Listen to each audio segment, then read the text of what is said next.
Hello, I'm Bernard Hickey from trln and welcome to 90 at 9. This is your morning briefing where you get everything you need to know in 90 seconds at 9 o'clock.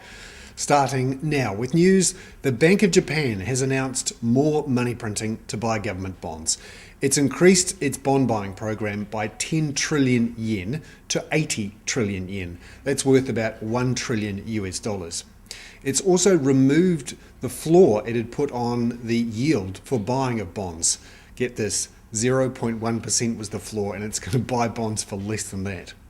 But it wasn't enough. There was an initial dip in the yen. Remember, this is all about bringing the yen down to help Japanese exporters. There was an initial dip in the yen, but then it recovered. The difference, of course, is that Japan has a limit on its bond buying, whereas the money printing and bond buying in Europe and the United States has no limit. Both of them are unlimited. The New Zealand dollar initially rose against the Japanese yen to 65.6 yen, but it's back where it started at 65 yen this morning. Key there, the Japanese money printing, not unlimited. Meanwhile, the oil price fell sharply overnight, 3.5% down to a 6-week low. Brent Crude down $4 a barrel to $108 a barrel. There was some news on higher US stocks, and also Saudi Arabia is suggesting it will release more supply.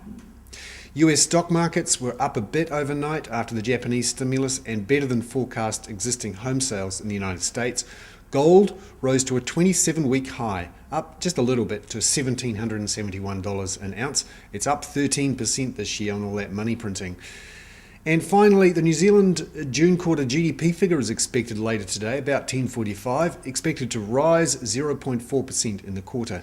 And we're expecting later today the new policy targets agreement between the incoming Governor Graham Wheeler and the Finance Minister Bill English. I'm Bernard Hickey. That was 90 at 9 from interest.co.nz.